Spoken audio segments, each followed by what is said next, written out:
Dale. Ahí estamos, mira. A la pantalla. Bárbaro. Bueno, buenas tardes, buenos días. Acá estamos dándole comienzo al simposio número 10, que se llama Intervenciones feministas en la literatura latinoamericana. Que estamos coordinando con Laura Cabezas y yo, que soy Tania Diz. Las dos estamos en la Universidad de Buenos Aires y en realidad propusimos este simposio para generar un espacio de diálogo que de alguna manera reflexionara acerca de los cruces entre la literatura latinoamericana o algunos aspectos puntuales de la literatura latinoamericana y los feminismos. Bueno, vamos a empezar, le vamos a dar lugar a la primera ponente. Buenas tardes, gracias por participar. Hoy vamos a tener modalidad virtual, así que ya las expositoras están en Zoom y vamos a empezar primero con Vanessa Mara Mariño. Hola, Vanessa. Buenas tardes, ¿qué tal? ¿Cómo están? ¿Me escuchan bien? Sí, te vemos bien también. Bueno, voy a leer el título de tu ponencia: La desestabilización de los patrones familiares, momentáneas e inéditas, salidas afectivas en dos cuentos de Samantha Schweblin. Bien, perfecto, comienzo entonces. Los aportes teóricos de los feminismos brindan la oportunidad de develar la trama patriarcal que todavía condiciona los agenciamientos vinculares. Aun cuando se ha conseguido un gran avance en la conquista de importantes derechos, se reconoce la persistencia de ese régimen de sentido que permea tanto el imaginario social como las prácticas subjetivas efectivas. La literatura no queda ajena a las marcas de estos procesos políticos, sociales y subjetivos, y mediante las operaciones estéticas,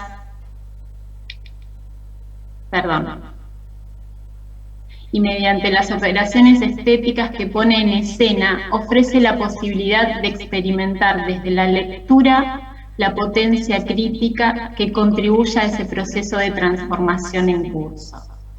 Será pues de interés en este trabajo poner en diálogo algunos aportes teóricos feministas y dos cuentos de Samantha Schweblin, Nada de todo esto y Mis padres y mis hijos, ambos cuentos publicados en 7 Casas Vacías. El propósito será leer, por un lado, la persistencia problemática de esa trama patriarcal reconocible en mandatos y atributos asignados, sobre todo a las figuras maternas, a saber, las lógicas de protección y cuidado, los valores como el sacrificio y la abnegación, el compromiso y el amor incondicional.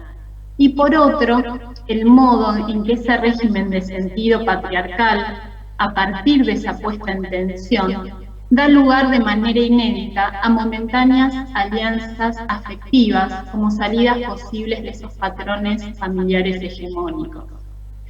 En este sentido, la noción de familia, en tanto configuración cultural y política occidental de consolidación relativamente reciente, se estructura a partir del parámetro de lo natural o biológico y con este la preeminencia de la diferencia sexual. Esa estructura resultante, que podría pensarse en el presente algo anacrónica, persiste en el imaginario social y por tanto en las prácticas sociales que lo reproducen. En otros términos, Gayle Rubin propone el concepto de sistema sexo-género como una serie de disposiciones reconocibles en varones y mujeres que se basan en la diferencia de género y que están organizadas jerárquicamente en la asignación y distribución de tareas y atributos de varones y mujeres.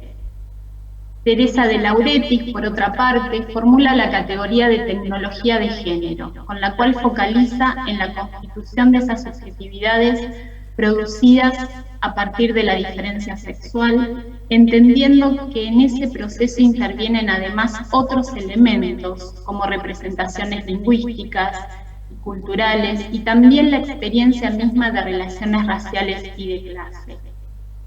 Esa perspectiva teórica permite pensar esas subjetividades como no unificadas y por lo tanto proclives a alojar esas tensiones y transgresiones en relación con aquel régimen de sentido hegemónico establecido en torno a los sujetos posicionados en la trama familiar, como veremos en los cuentos analizados.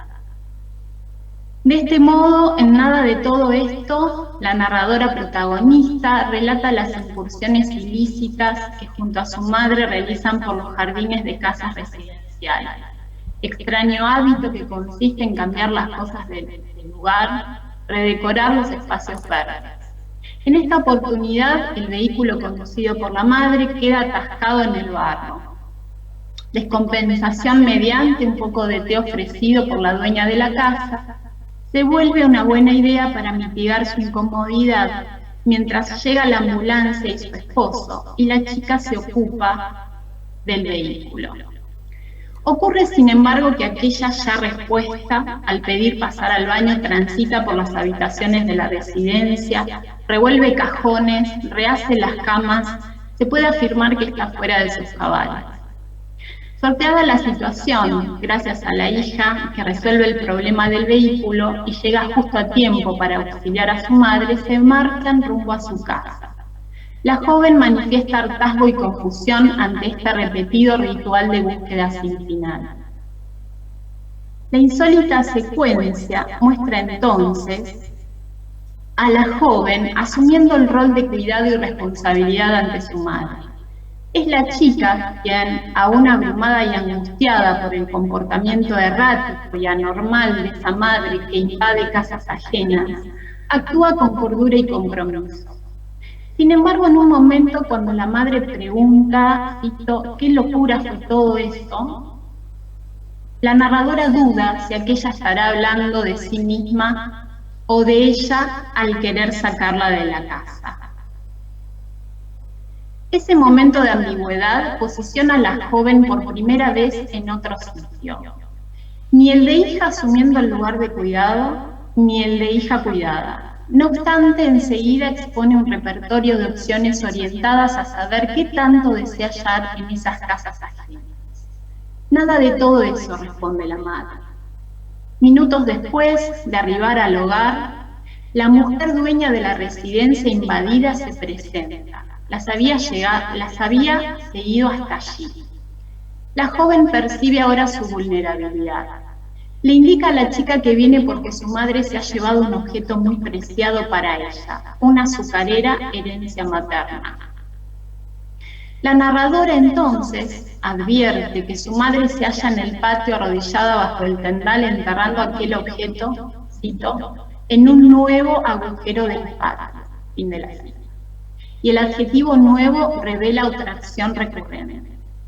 Dirigiéndose a la mujer de un modo desafiante, le dice que si la quiere, la encuentre ella misma.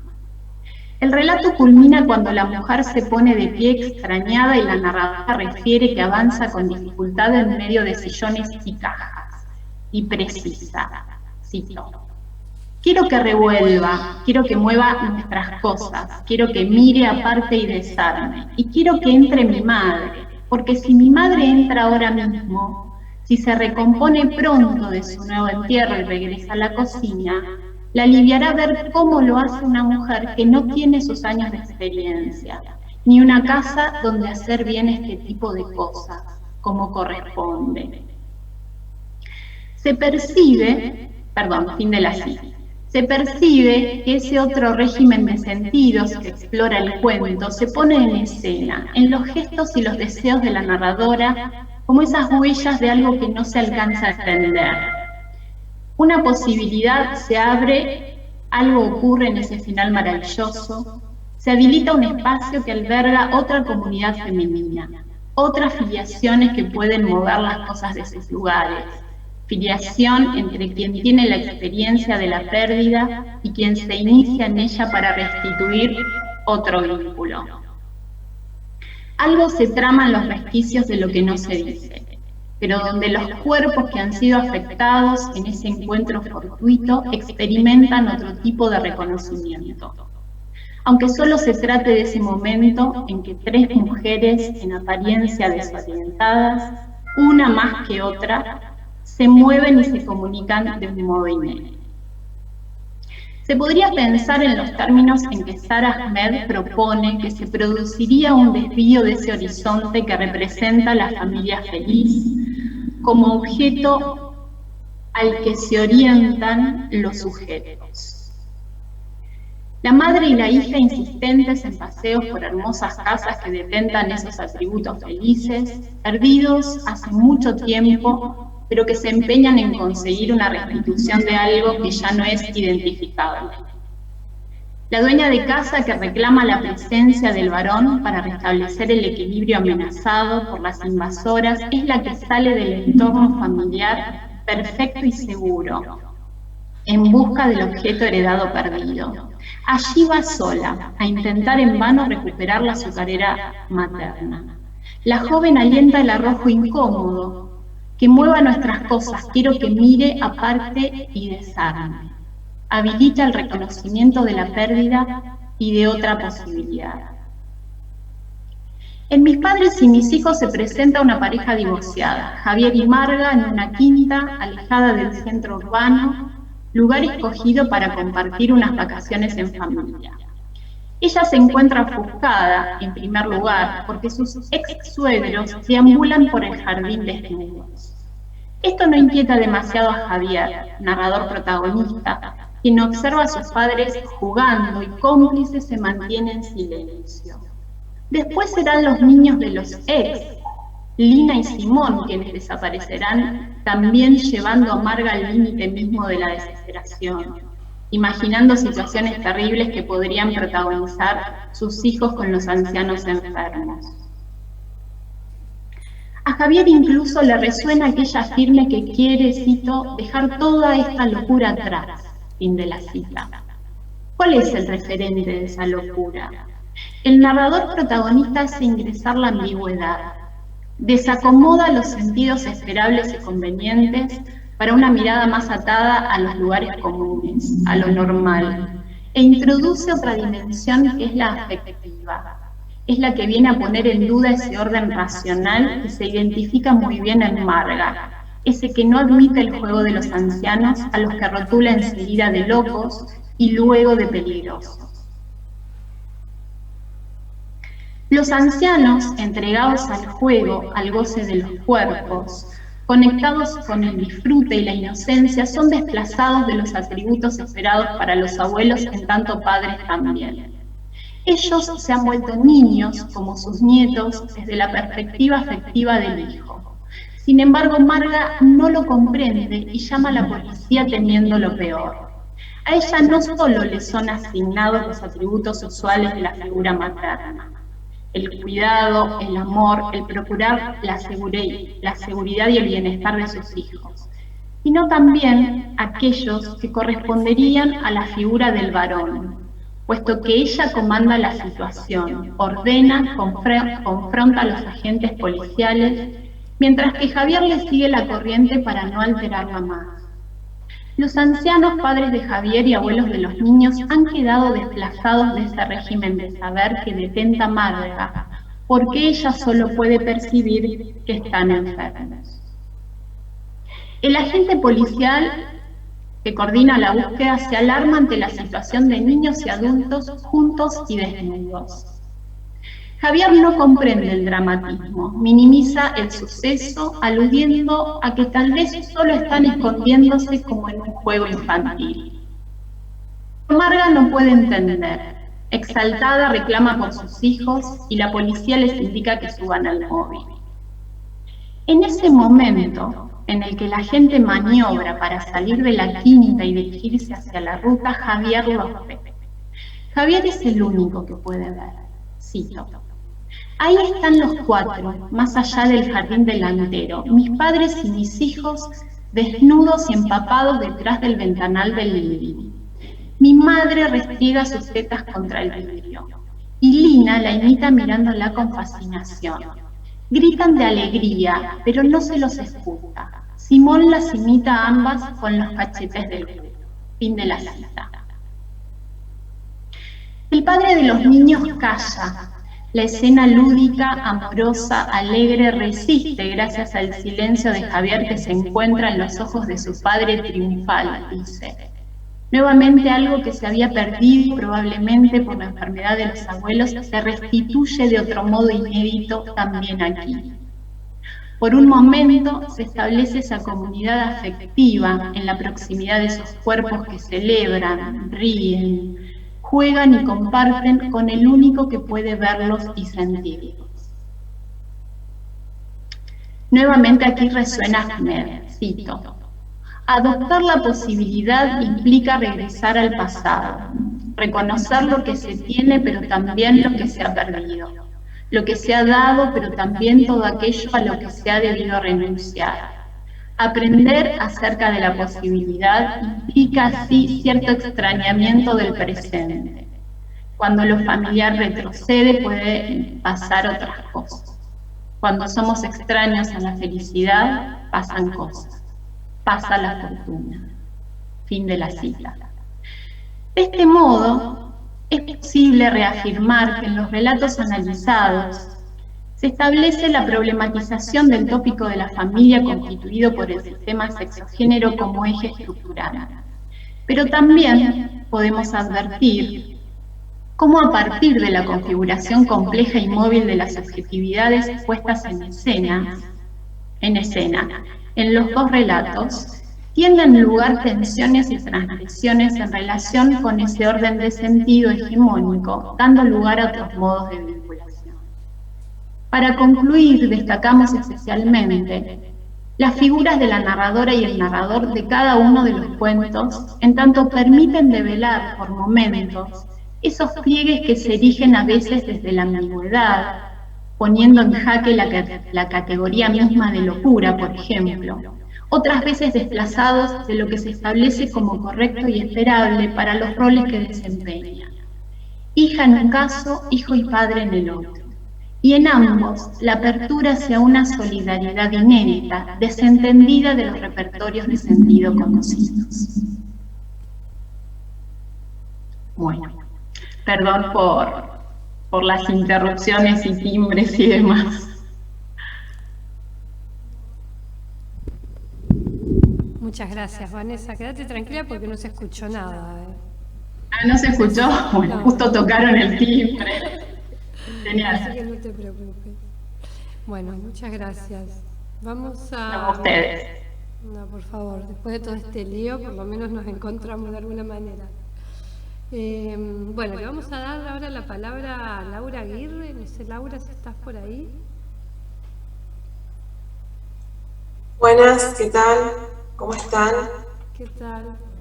¿Me escucha bien? Sí, ahí te escuchamos. Bueno, Laura nos va a leer un trabajo que se llama Narrar la hostilidad, una lectura del viento que arrasa, de Selva Almada.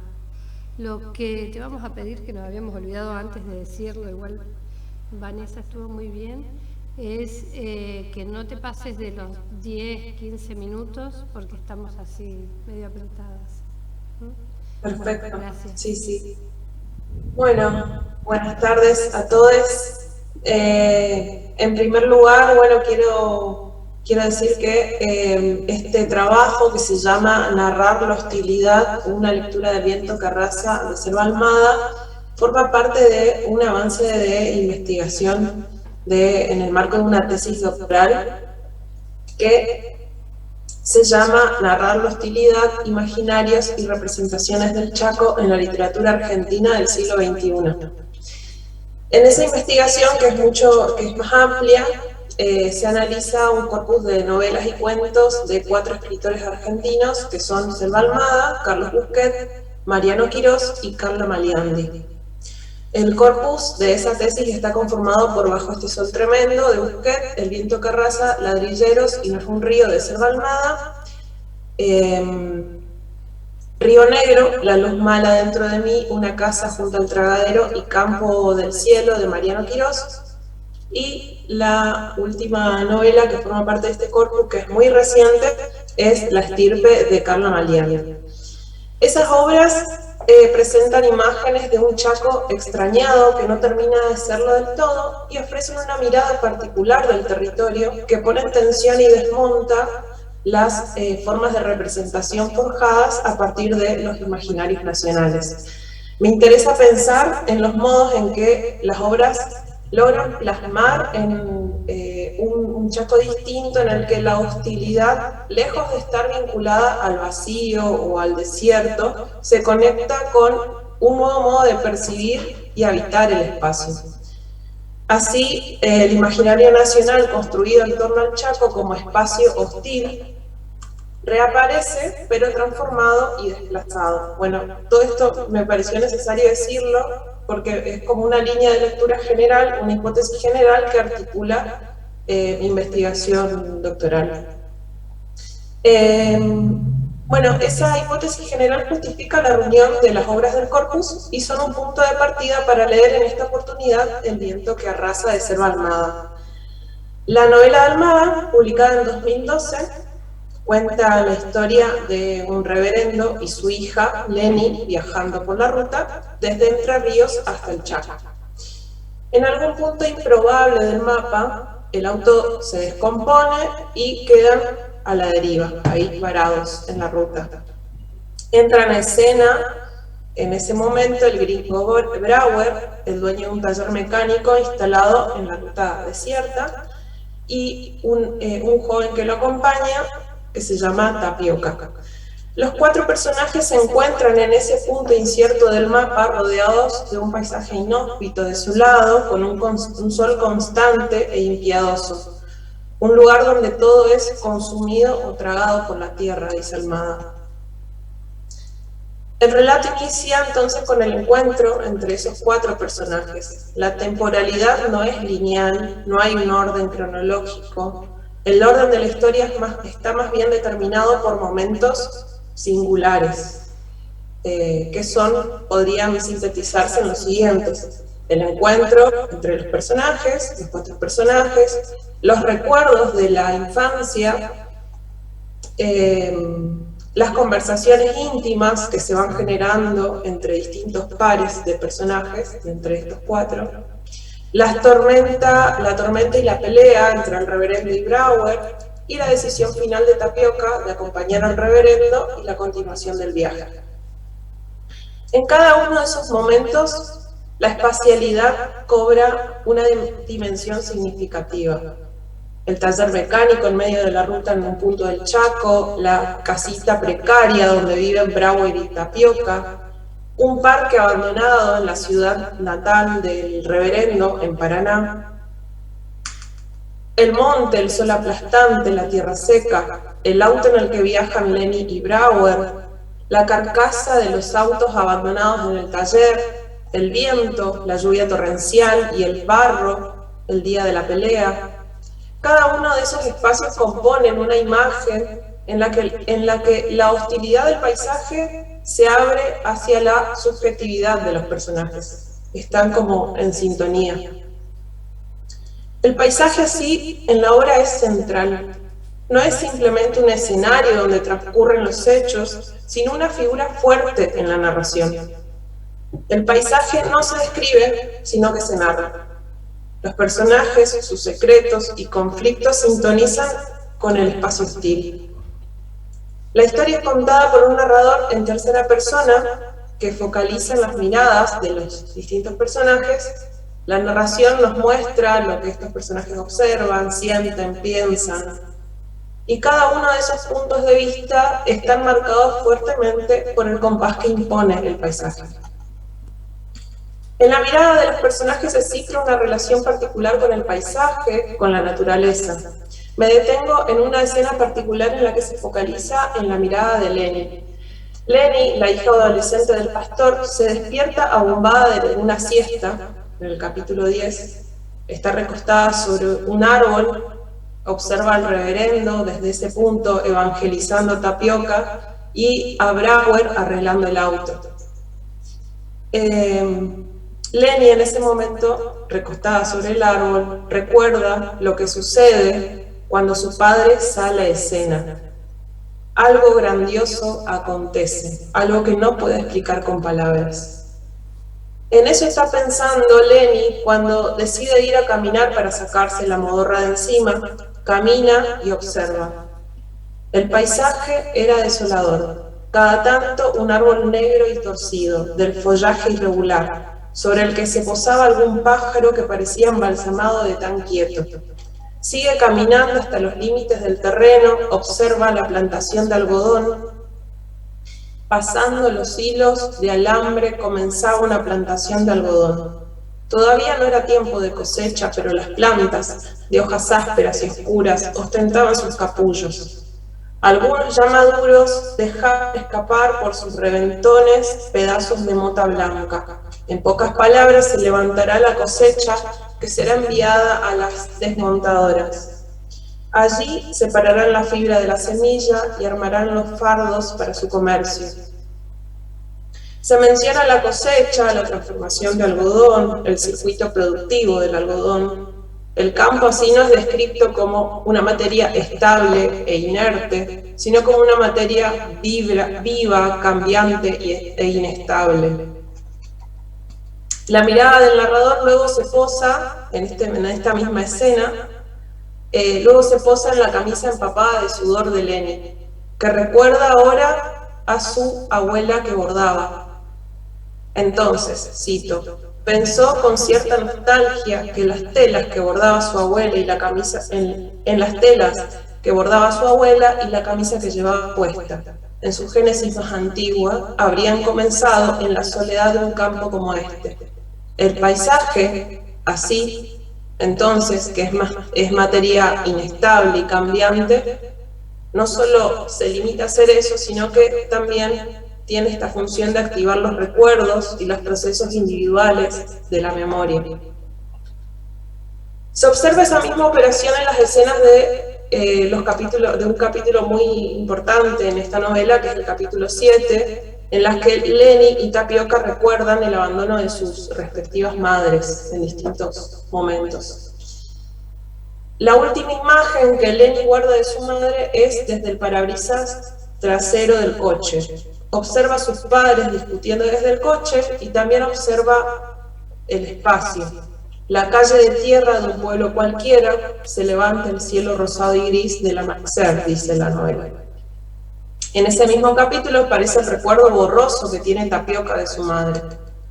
Cito, Tapioca tampoco se acuerda bien de su madre. Cuando él lo dejó, tuvo que acostumbrarse a su nuevo hogar. Lo que más le llamó la atención fue ese montón de autos viejos. El cementerio de coches y los perros fueron un consuelo esas primeras semanas hasta que se fue haciendo la idea. Se pasaba el día entero metido en las carcasas, jugaba a conducir aquellos vehículos y siempre tenía 3 o 4 perros de copiloto. El gringo lo dejaba, se fue acercando de a poquito como si el niño fuera un animalito de monte que había que amansar. Fin de cita. La carcasa de los autos se convierte para Tapioca en el lugar donde puede esconderse, estar solo y pensar en sus cosas, recordar a su madre y llorar, porque le daba vergüenza que el gringo Brauer lo viera así. Retomo otra tensión que es muy importante en la novela y que surge de la relación que hay entre el reverendo y el gringo Brauer, el mecánico, que desemboca en la disputa por quedarse con el joven, Tapioca. Ambos se relacionan con la religión y la naturaleza de un modo muy diferentes. Dice Anna Neuburger en un artículo que ella escribió sobre Bajo este sol tremendo y El viento que arrasa de Selva Almada, dice que en Brauer los pensamientos elevados suponen un desvío frente a las cosas concretas a las que uno podía poner el cuerpo. Y esto define también la educación que transmite a Tapioca, que imparte en Tapioca. A Brauer no le interesan los pensamientos elevados, la religión es cosa de mujeres y de débiles, pero sí cree en las fuerzas naturales y por eso cada tanto se internan con el chico en el monte para observar su comportamiento. El joven debe aprender sobre el monte y el trabajo. El paisaje, así, vale por su materialidad concreta, y desde ahí Brouwer construye su visión de mundo. La naturaleza está ahí, dice Neuburger, en la maleza que crece, en la carcasa de los autos oxidados, en la tierra que se impregna en los cuerpos, en el monte y su comportamiento. En el caso del reverendo, su relación con la naturaleza está atravesada por la religión. Tiene una preferencia por los pueblos abandonados y marginales, dice él. La novela dice exactamente esto. Puesto a elegir, él siempre prefiere los escenarios pobres, sin atributos, sin aire acondicionado, sin altoparlantes, sin luces cegadoras. Rara vez accede a trasladarse a las grandes ciudades, prefiere el polvo de los caminos abandonados por vialidad nacional, la gente abandonada por los gobiernos, los alcohólicos recuperados que se han convertido, gracias a la palabra de Cristo, en pastores de pequeñas comunidades, hombres que durante el día trabajan de albañiles, a la tardecita venden Biblias y revistas puerta a puerta, y los domingos se paran frente a un auditorio sin la fortaleza que les daba el alcohol y hablan con un discurso tal vez torpe, pero sostenidos, y manchando con el combustible de Cristo. Esas miradas, si bien difieren en aspectos vinculados a la relación que mantienen los personajes con la naturaleza y también con la religión, convocan otra vez un paisaje hostil. La hostilidad no solamente es física, no se cierra en la descripción de un escenario inhóspito, sino que invade la vida de los personajes y a la vez los moviliza a la acción. Por eso el desenlace de la historia es justamente en medio de una lluvia torrencial y luego de la tormenta. El agua limpia el paisaje y todo parece volver a comenzar. El paisaje parece decidir el destino de los personajes. Bueno, y como cierre de este trabajo, lo que quería decir es que el clima, obviamente vuelvo a decir en realidad lo mismo, pero quiero que quede cerrada esta idea, que el clima agobiante, el sol impiadoso, el paisaje desolado, la violencia, la precariedad, la marginalidad, el desamparo, se convierten en la obra de Almada en materiales para la creación y exploración artística. En las obras, el campo es una figuración espacial mediante la cual se pone en movimiento la fuerza del imaginario. Las referencias al territorio se trastocan, se tornan ambiguas, se desrealizan y de ese modo trascienden las limitaciones que provocaría ceñir la lectura al vínculo con ciertas coordenadas geográficas, históricas y culturales a las que las obras remiten. Eso es todo, muchas gracias. Bueno, muchas gracias, Laura.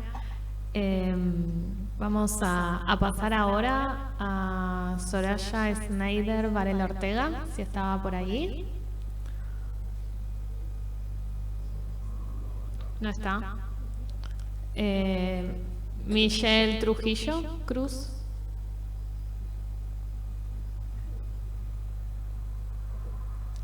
Karina González sí, ¿no? Estaba ese sí. Hola Karina, ¿cómo estás? Saludamos desde... Hola, ¿qué tal? Hola, ¿cómo estás? Bueno, Bien. Karina González nos va a leer una ponencia que se llama Vanguardia y Feminismo, una doble apuesta por la revolución. Bueno, muchas gracias. Primero, quería agradecer a Tania y a Laura por haber organizado este simposio que me imagino que debe haber sido bastante complejo, esto de combinar la virtualidad con la presencialidad. Así que de verdad, muchas gracias. Yo pensaba no leer la ponencia, sino hablarla, porque esto de aparecer por una pantalla de Zoom me desconcentra mucho y bueno, espero que me salga. Es la primera vez que lo voy a hacer, tengo acá el paper también escrito, así que a lo mejor voy y vuelvo entre una y otra forma de la oralidad a la escritura y viceversa. Bueno, yo estoy trabajando sobre escritoras argentinas y uruguayas. Bueno, en realidad dos escritoras, en este caso voy a hablar de una argentina, Fina Warchaver, y de una escritora uruguaya, Armonía Somers. Y en realidad este interés mío por la escritura de autoras femeninas, ¿no?, de mujeres, viene de una investigación que hice sobre las vanguardias, más en general, ¿no?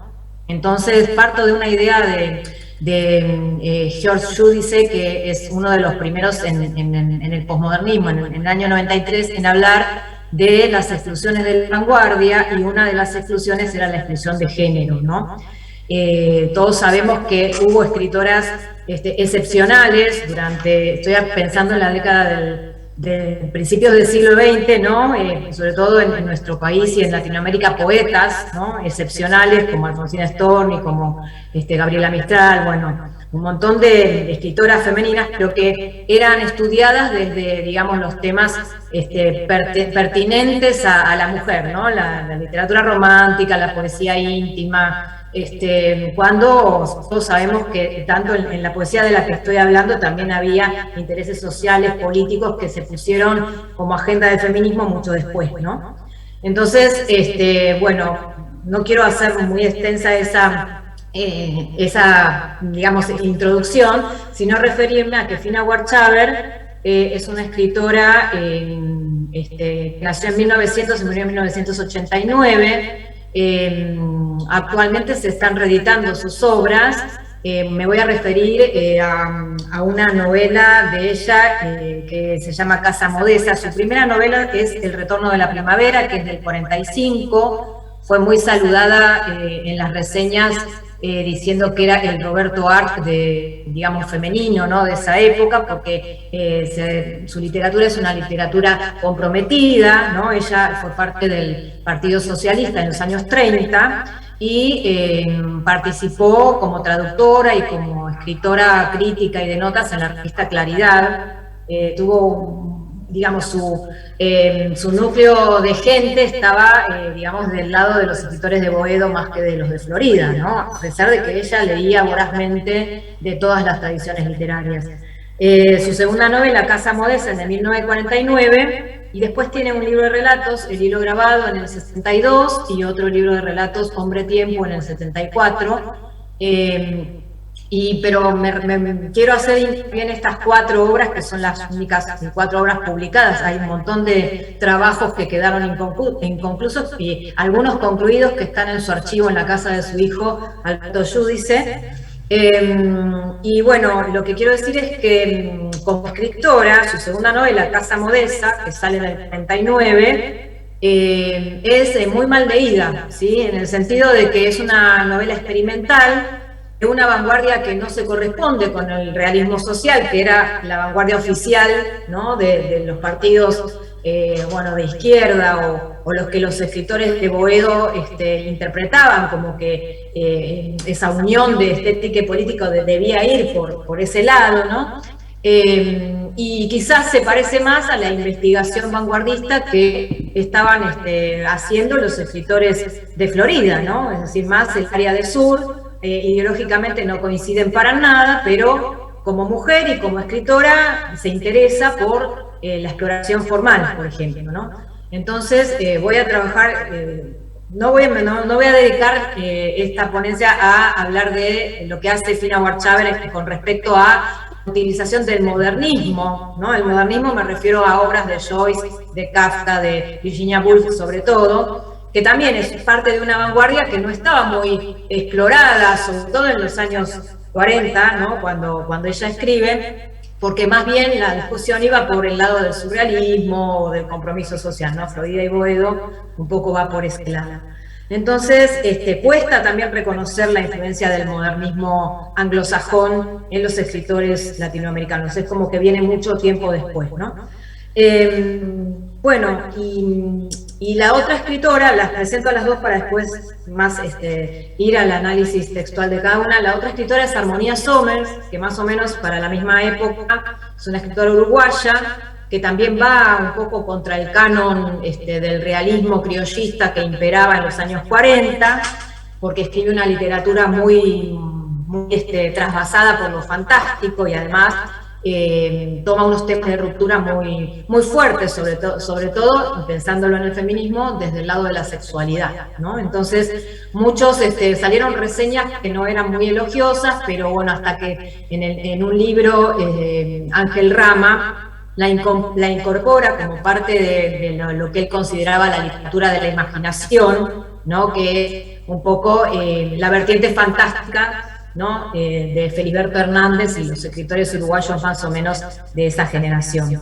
Es la única mujer que rescatan, digamos, de esa perspectiva, bueno, no sé si la única, pero una de las pocas, y bueno, también su obra quedó un poco relegada. Lo interesante, para ya meterme en el tema del feminismo, estas dos escrituras son escrituras muy de vanguardia, pero para meter, digamos, el tema del feminismo que concierne no únicamente a la estética, sino a una agenda que tenga que ver con lo social y lo político, también sabemos que la inclusión de la autoridad, del autor, ¿no? Como autora dentro de lo que sería el canon de la literatura, también fue muy compleja, ¿no? Porque a la mujer le cuesta mucho hacer figurar su nombre propio dentro del canon. Entonces, bueno, habíamos visto, ¿no? Esto de que la muerte del autor es significativa para los escritores tal vez varones o que no tienen problemas para entrar en el canon literario, ¿no?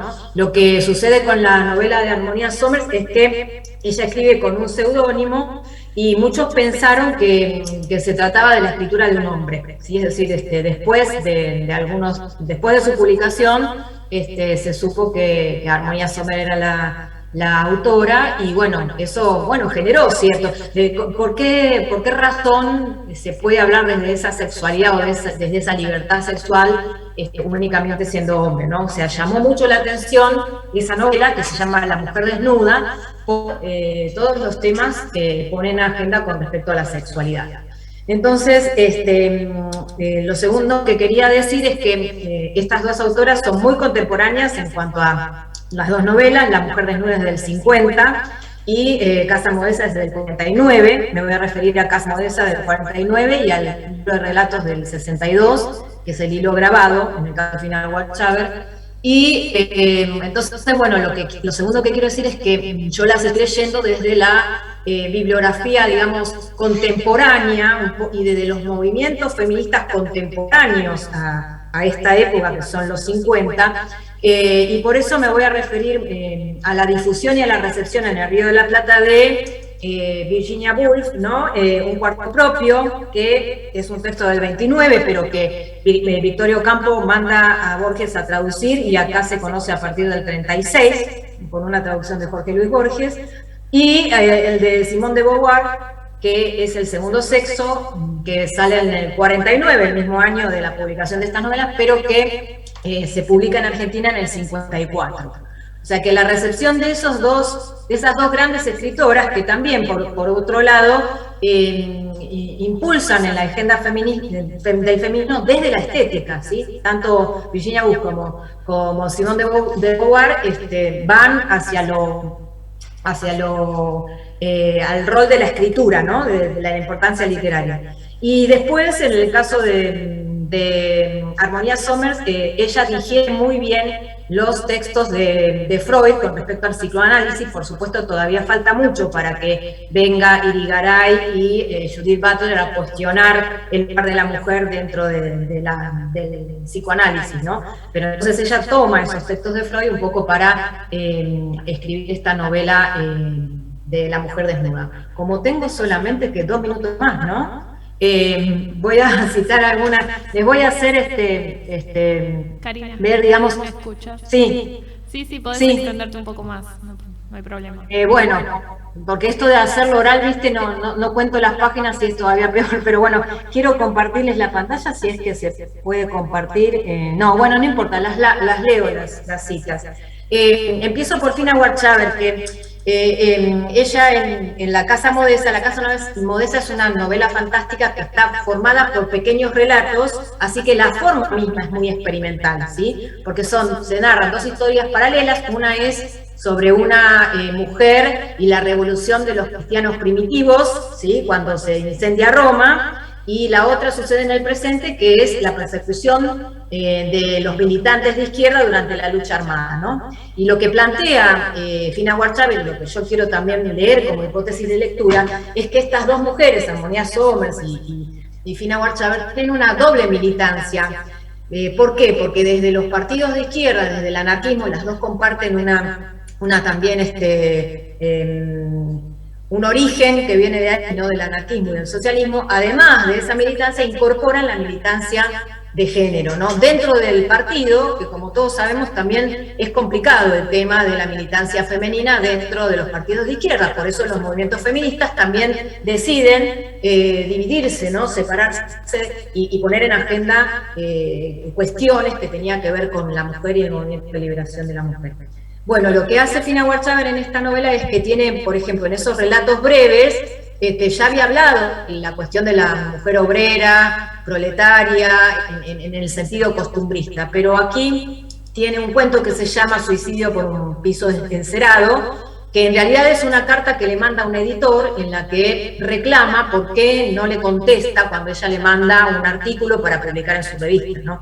Entonces, además de criticar, digamos, que estéticamente o que una mujer puede aspirar a escribir, a ser escritora, utiliza como argumento también el tema de ser una mujer, ¿no? Como esta doble militancia de la que estamos hablando. Entonces, todo el tiempo le dice que ella ocupó trabajo y tiempo en enviarle ese artículo y él no le responde.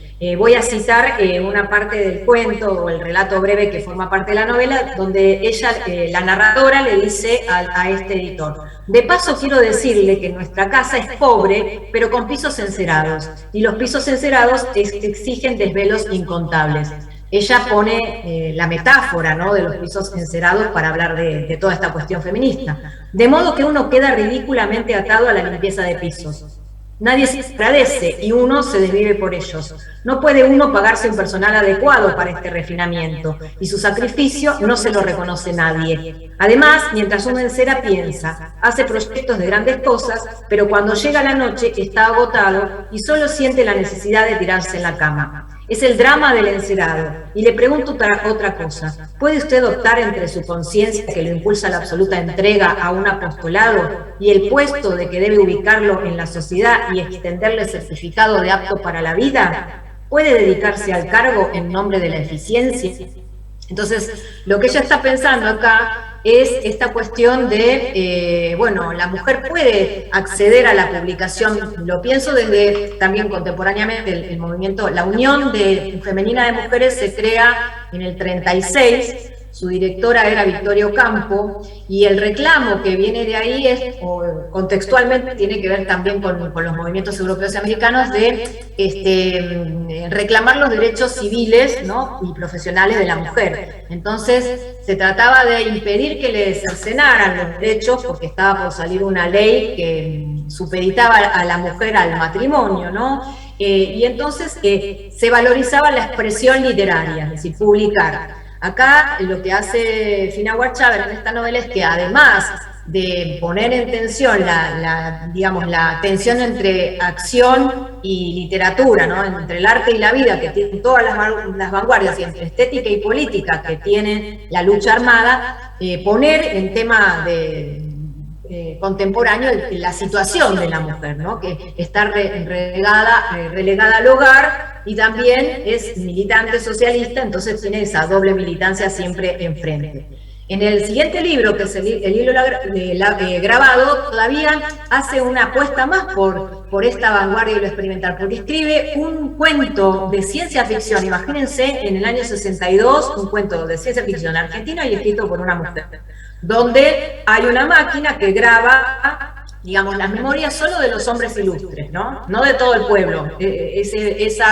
Invento futurista solo le toca a los excepcionales, ¿no? Entonces su marido tenía puesto ese hilo grabado. Cuando mueren, ella, en el dolor del luto, lo recupera, un poco como la invención de Morel. Todos los días de su vida se reproduce la misma cotidianeidad. Él está en el estudio hablando y ella tiene que, para no perderlo, ¿no?, ya murió el hombre, pero para no perder el recuerdo que tiene de él, se somete a la cuestión del hilo. Y lo que se da cuenta, y esto es lo que me importa, es que más allá de que esto ya está relacionado con la ciencia ficción y con textos como muy contemporáneos, ella se da cuenta como mujer de lo que era su propia autoconciencia femenina, ¿no? Entonces, lo que ella critica no es tanto la visión del hombre, sino que la conciencia tiene que ser algo, como lo que decía Simone de Beauvoir, que venga de parte del sujeto femenino, ¿no? Esto dice en una parte del hilo grabado. Él actuaba de acuerdo al carretel grabado de esos 10 años de vida matrimonial, y para estar con él, ella debía relegar lo nuevo o distinto, es decir, debía seguirlo.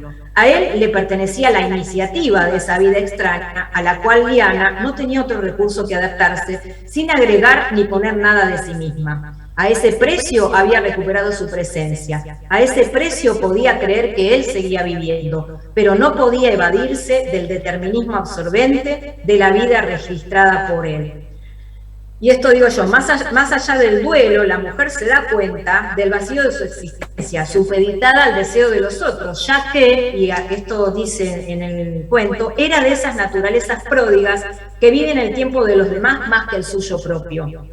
Y luego más adelante dice, todo este año fui la sombra de él, simulando vivir. La iniciativa la tuvo él. Yo no hice más que responder al hilo grabado de su vida. Y más adelante, tal vez siempre fui el eco de él, y no hice más que responder a sus incitaciones y la más leve preocupación de introducir algo realmente propio en mi existencia, ¿no? Entonces, bueno, me parece que más allá de un cuestionamiento de lo que sería, ahora estamos discutiendo mucho contemporáneamente cuál es el sujeto del feminismo, ¿no? La dificultad de definir un sujeto para el feminismo, por eso hablamos de un feminismo plural. Lo que hace Fina es incorporar, digamos, dentro del feminismo esa visión de clase, de etnia, de raza, que en el movimiento feminista de la época estaba casi invisibilizada, ¿no? O sea, más que nada en el ambiente literario estoy hablando, porque sí hubo feminismos más de izquierdas y radicales que observaban esta diferencia dentro del feminismo, ¿no? Pero si pensamos tanto en Simone de Beauvoir como en Virginia, como en Victoria Ocampo, como en Sara Gallardo, como muchas otras venían del ambiente burgués y no imponían dentro de la literatura este tipo de escritura, ¿no? Y de narrativa. Entonces me parecía interesante marcar eso, además que no solamente se queda con exponer esa falta de sujeto femenino, sino que se cuestiona, ¿no? En esos términos que Simone de Beauvoir analiza el feminismo, que tiene que ver con la dialéctica del amo y del esclavo, ¿no? El amo se reconoce en el esclavo y el esclavo se reconoce en una conciencia subordinada al esclavo. Y esa es la dificultad del feminismo, ¿no? Que es una relación asimétrica, porque la mujer se vio a sí misma, en lugar de ser una conciencia autodependiente, se transforma en una conciencia dependiente de la masculina, ¿no? Entonces, un poco es como que incita a las propias mujeres a pensar esta situación para lograr después, con los movimientos de liberación de la mujer como en el 68, avanzar en ese sentido, ¿no?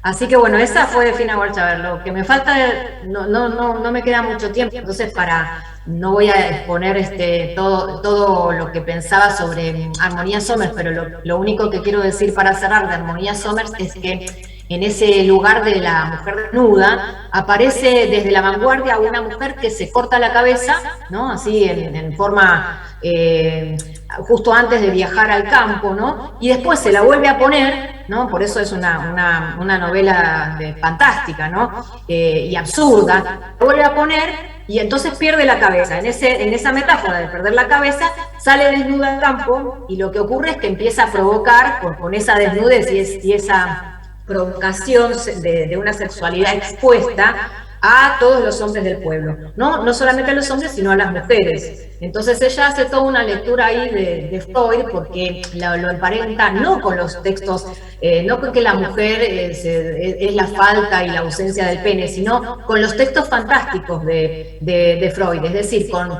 Los sueños y el delirio en la gradiva, que es un texto de Freud que antecede al de Lo siniestro, pero desde los cuales los dos, el de Hoffmann y el de la gradiva, a través de la literatura, Freud está explorando y está exponiendo el concepto de la represión, aquello reprimido que sale a la luz.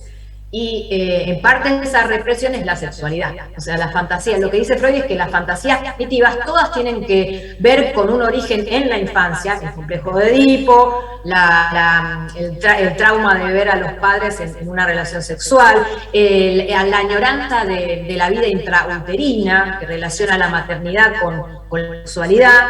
Entonces, esas fantasías primitivas son las que resurgen disfrazadas y hacen, digamos, que se pueda hacer evidente esa sexualidad que había estado escondida o tapada, ¿no? Entonces lo que hace la mujer desnuda es hacerles ver, sobre todo a las mujeres del pueblo, que existe otra sexualidad para el lado femenino, ¿no? Que no hay que responder al deseo del hombre. Más adelante, en el texto de política sexual, ¿no? Miller empieza a analizar, ¿no? Cómo los escritores hombres de la década del 70 ven el deseo masculino, ¿no? Y analiza a Lawrence, a Miller, ¿no? A Henry Miller.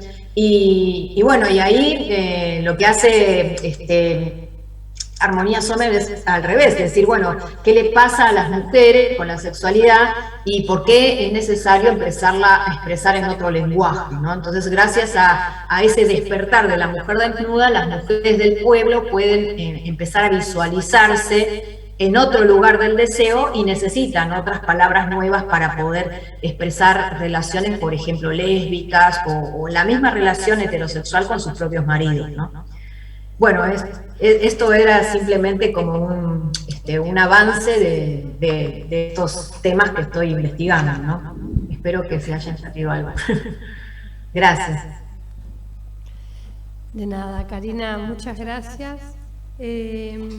Bueno, vamos a abrir un poquito el diálogo. Yo no sé si en el chat hay un comentario bastante halagador para la mesa y para Vanessa Mariño, pero no hay preguntas puntuales. No sé si alguien quiere hacer algún comentario, alguna pregunta.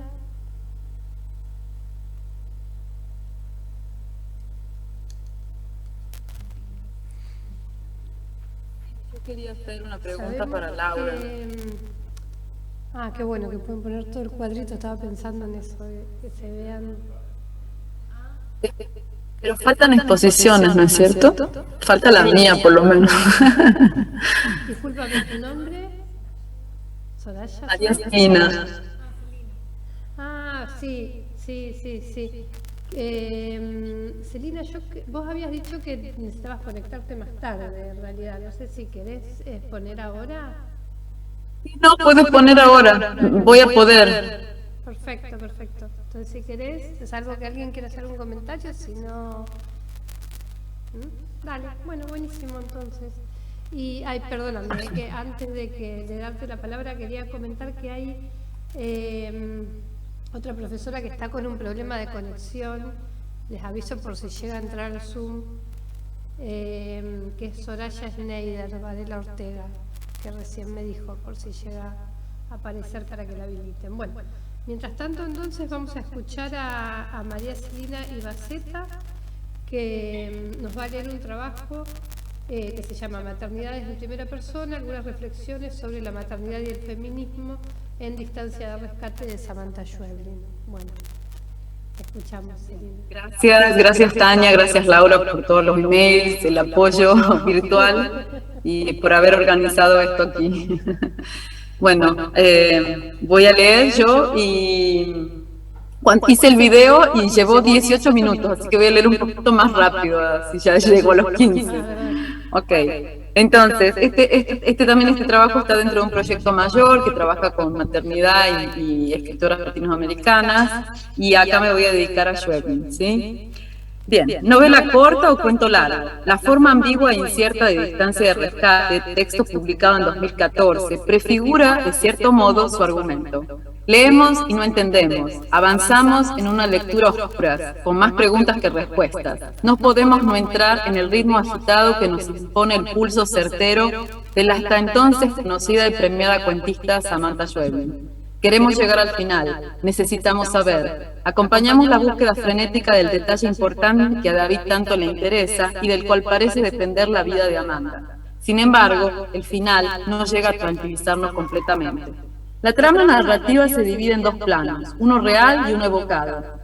En el primero, todo es oscuridad. La protagonista no puede ver ni tampoco moverse, siente que dentro de su cuerpo hay un hormigueo parecido al de los gusanos.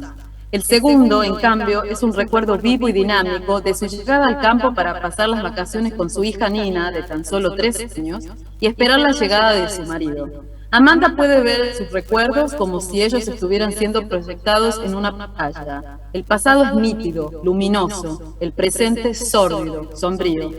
El diálogo entre David, un niño de 9 años, y Amanda, vecina y reciente amiga de su madre Carla, estructura el relato. La información sobre el presente se devela en cuentagotas. Se nos hace saber que ambos están en una sala de emergencias y el estado de salud de Amanda es delicado debido a una intoxicación. No obstante, hacia el final del libro, David informa a Amanda que su madre Carla ha venido a visitarla, que la había visto desfalleciente, transpirada de fiebre y alucinando con él. De hecho, forma cada vez más frecuente, el pasado es recordado por David sin que él hubiera estado presente en todos esos momentos. ¿Es todo el libro una alucinación de Amanda a la vera de su muerte?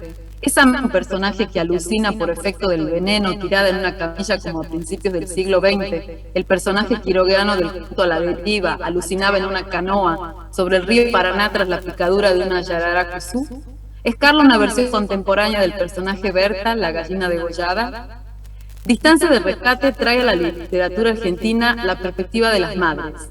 Vemos y sentimos el mundo a través de la mirada materna. Es una voz sin intermediarios, en primera persona. Los personajes principales son madres ejerciendo su labor, hablando y reflexionando sobre su maternidad, sobre sus hijos, sus miedos y sus frustraciones. Los personajes secundarios son también, en su mayoría, madres. La curandera de la casa es madre de 7 hijos, de la Casa Verde. La vendedora del centro es madre de una niña con discapacidad, al igual que la enfermera de la sala de emergencias, que es madre de 3, como nos dejan saber sus 3 dijes que cuelgan de su collar. Andrea O'Reilly, en su libro Matricentric Feminist Theory, Activist Practice, no sé si está traducido al español, habla del maternaje como una práctica, una acción performática, un compromiso voluntario y consciente y no un imperativo biológico y social. El título de madre está vinculado al hacer y no al ser. Esta actividad puede realizarse por madres, no necesariamente biológicas, ni necesariamente mujeres. En la novela de Schoebel, maternar es una actividad exclusivamente femenina. Por ello, podemos decir que el campo, lugar icónico en la literatura argentina por legitimar los valores masculinos, se feminiza. A excepción de Omar, el esposo de Carla, los hombres aparecen en grupos de forma difusa, desdibujada. Los vemos en una fotografía como a los 7 hijos de la curandera posando sin camisa y con la plantación de soja como escenario de fondo, o la masa de trabajadores que cargan y descargan bidones con agroquímicos. En su artículo Campos que matan, espacios, tiempos y narración en Distancia de Rescate, Lucía Di Leone describe este campo actual como expulsivo por la justamente exclusión de trabajadores a causa de la incorporación de nuevas tecnologías de cultivo y asesino por destrozar familias y los vínculos más primarios. Podríamos agregar a esta lectura que el campo simboliza también la tierra, la Pachamama, la madre naturaleza, dañada por la lógica consumista del capitalismo voraz, y de esta forma se incorpora también a la lógica de lo maternal. Distancia de Rescate es un texto sobre 2 tragedias familiares que culminan con una muerte y un abandono, es decir, la separación de madres e hijos. Ambas perfectamente evitables si no fuera por el uso irresponsable y criminal de fertilizantes dañinos para la salud que entran en contacto directo con ellos. Para la salud de quienes entran en contacto directo con ellos. La primera tragedia preanuncia la segunda, la anticipa. En ambas situaciones las madres mantuvieron a sus hijos cerca suyo, bajo su protección y supervisión, pero aún así no pudieron evitar el contacto de ellos con el veneno. Carla no pudo detectar a tiempo que el riachuelo estaba contaminado y Amanda confundió el agroquímico con rocío. La novela toda es una búsqueda intensa y desesperada de Amanda, guiada por David o por ella misma, para conocer el momento exacto del contacto con el fertilizante y el comienzo del envenenamiento. Entremos en la cabeza de una madre angustiada y desesperada por la culpa que no puede morir sin antes descubrir su error. Amanda le confiesa a Carla que siempre calcula la distancia que tiene para rescatar a su hija de situaciones peligrosas, y entre ellas hay un hilo que las une, que la propia Jovelyn habla del cordón umbilical. Si en un comienzo pensamos que la búsqueda del detalle importante tiene como fin salvar la vida de Amanda, a medida que avanza el libro nos damos cuenta que la muerte de la madre es una certeza. Lo que busca es morir en paz. Para Amanda, morir es dejar el hilo suelto, perder el contacto con la hija. Para las madres, la experiencia de la muerte se resignifica. El miedo no es ya la muerte en sí, sino el terror de tener que dejar solos a los hijos.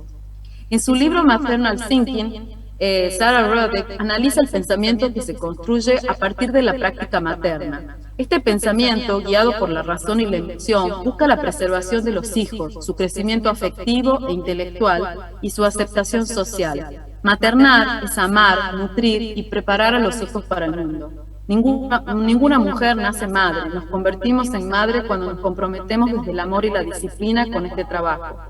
Por ello, todas las madres somos siempre adoptivas, dice Roderick, ya que el vínculo con los hijos se genera desde un cuidado atento y amoroso que nada tiene que ver con el aspecto biológico.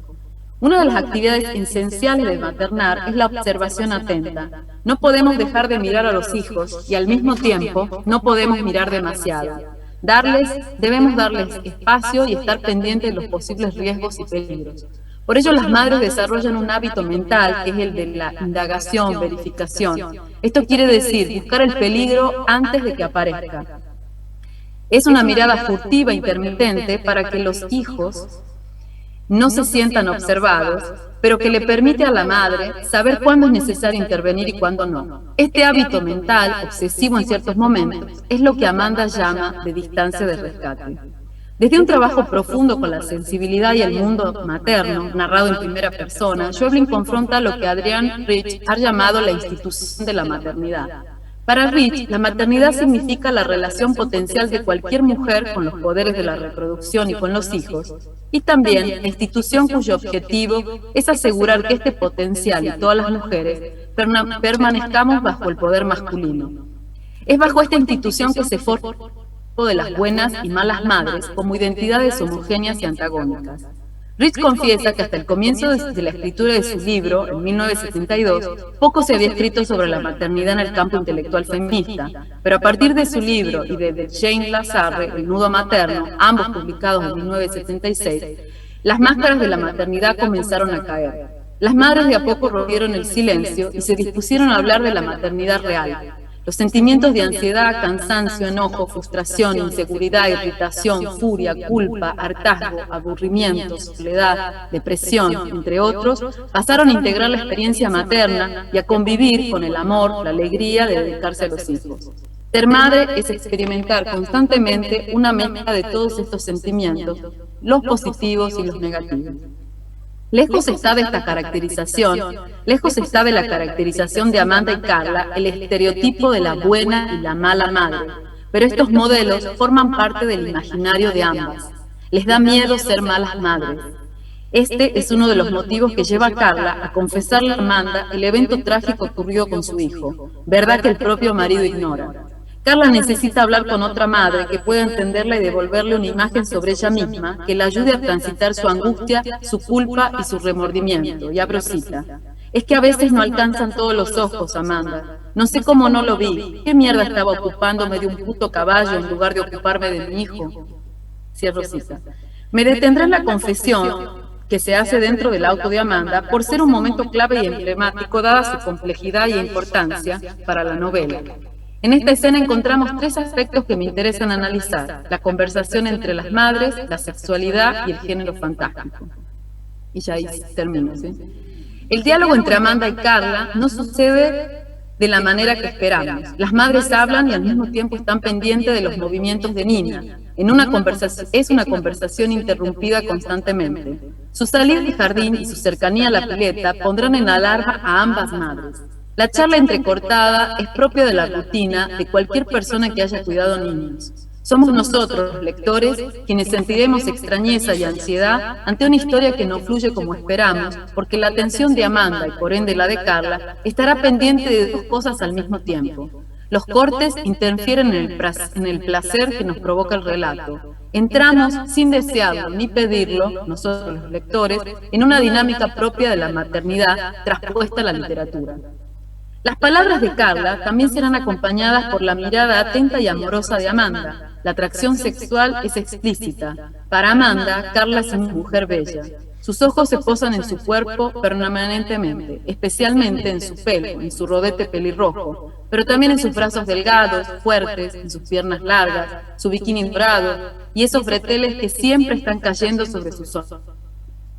De las madres es un tópico largamente silenciado, un tema tabú impuesto por la institución de la maternidad. Aunque nada de esta fascinación se concreta en los hechos, porque nada llega a pasar entre ellas, el deseo asumido de Amanda por Carla profana de cierta manera la inmaculada y asexuada imagen de las madres.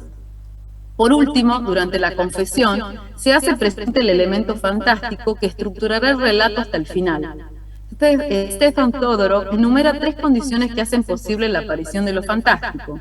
En primer lugar, que el lector considere el mundo de los personajes como un mundo verosímil, con las mismas leyes que rigen al mundo del lector, y que un suceso extraño, que le cause vacilación, lo lleve a dudar entre una explicación natural y una sobrenatural. En segundo lugar, que esta incertidumbre sea percibida por uno de los personajes, y de esa manera esta incerteza quede representada en la obra.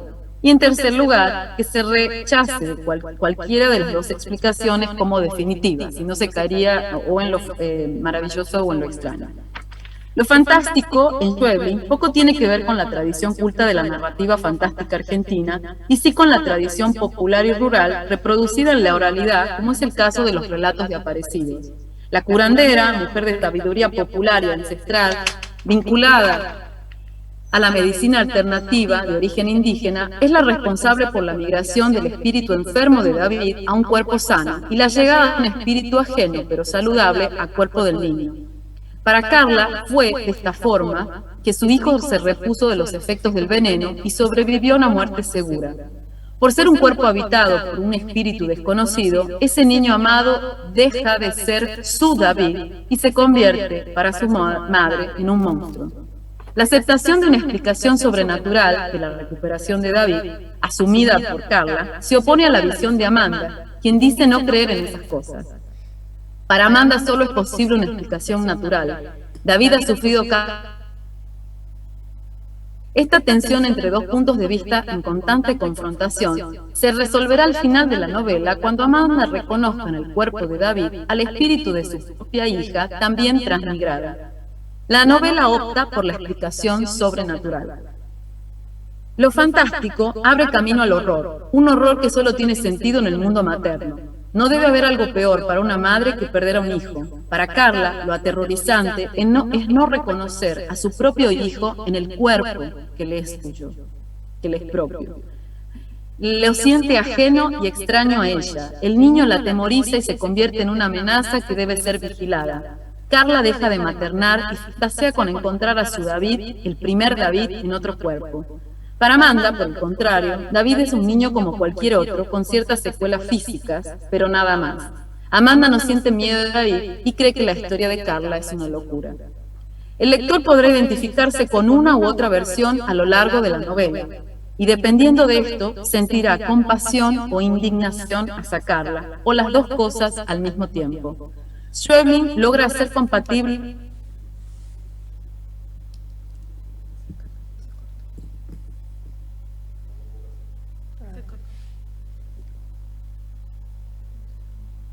Celina, ¿nos escuchás? Se tildó.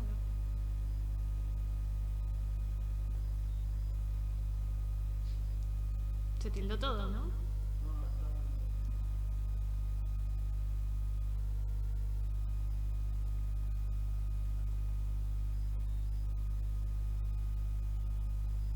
¿O se le cortó a ella? No, porque no parece. Sí, se cortó porque no aparecían las caras. Claro. Bueno. Ahora Ahora a ver, vamos a poner. ¿qué sucede?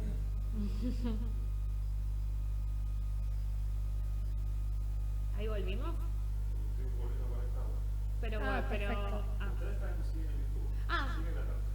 seguimos. Está bien. Nosotros estábamos esperando.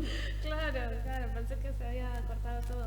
Bueno, vamos a esperar entonces Que se reactive el Zoom. Sí, que se reactive para hacer los comentarios. Igual si tienen alguna pregunta para hacer, pensábamos ahora armar una ronda de comentarios, preguntas y hacer un pequeño corte y después seguir Y retomamos. con las otras participantes.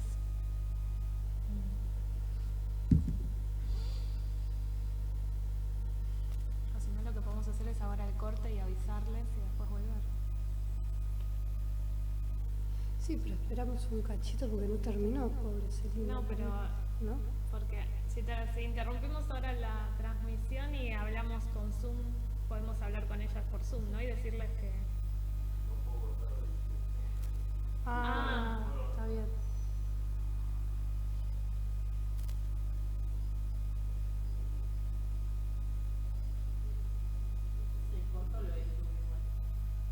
A ver.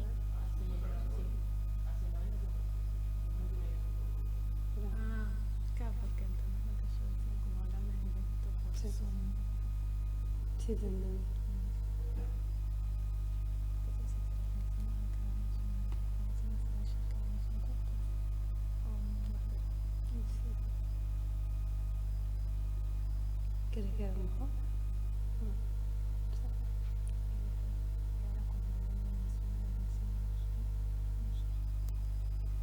Bueno, ahora no está pasando nada, si esto no anterior.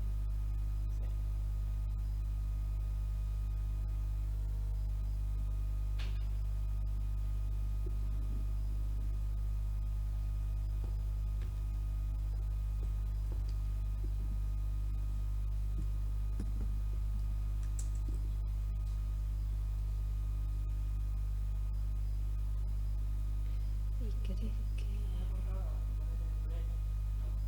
Sí, ¿no? Pareciera porque...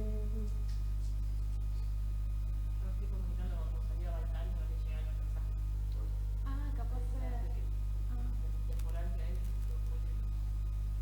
Sí, que estamos con el ciclón. el ciclón. El eclipse y el ciclón, tremendo. Terrible. A ver.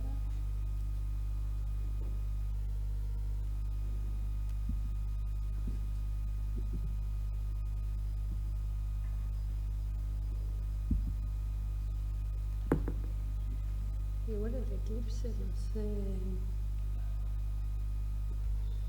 astrológicamente, pero está bueno. Algo lindo de ver. ¿Vos lo viste?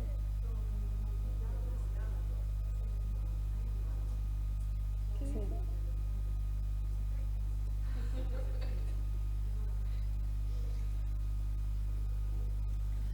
Che, ¿se habrá acabado el mundo y no nos dimos cuenta? Capaz que justo llegó el fin del mundo y estamos acá.